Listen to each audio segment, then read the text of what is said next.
Genesis chapter 1, the beginning. In the beginning, God created the heavens and the earth. Now the earth was formless and empty.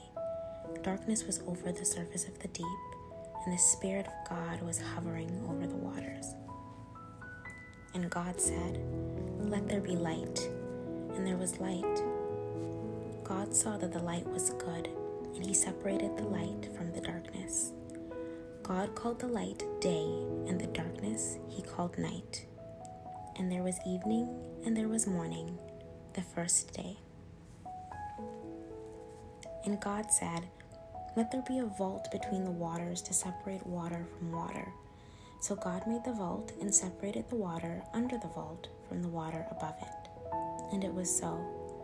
God called the vault sky, and there was evening, and there was morning, the second day.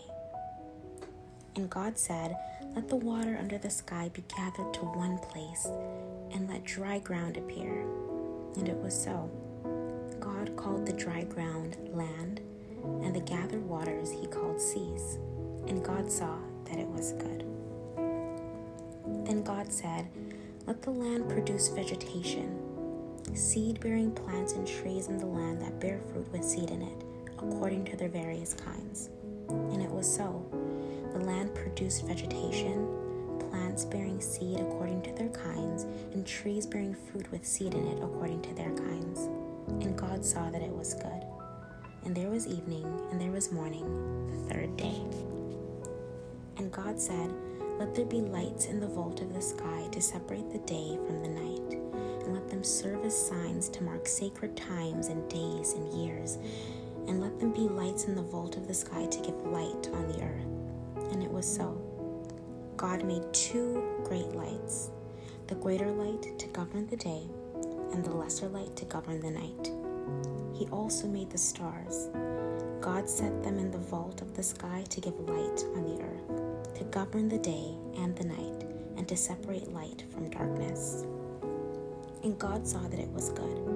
And there was evening, and there was morning, the fourth day. And God said, "Let the water teem with living creatures, and let birds fly above the earth across the vault of the sky." So God created the great creatures of the sea, and every living thing with which the water teems, and that moves about in it according to their kinds, and every winged bird according to its kind. And God saw that it was good. God blessed them and said, "Be fruitful and increase in number, and fill the water in the seas, and let the birds increase on the earth." And there was evening, and there was morning, the fifth day. And God said, "Let the land produce living creatures according to their kinds, the livestock, the creatures that move along the ground, and the wild animals, each according to its kind." And it was so. God made the wild animals according to their kinds, the livestock according to their kinds, and the creatures that move along the ground according to their kinds. And God saw that it was good. Then God said, "Let us make mankind in our image, in our likeness, so that they may rule over the fish in the sea, and the birds in the sky, over the livestock and all the wild animals, and over all the creatures that move along the ground." So God created mankind in his own image. In the image of God he created them.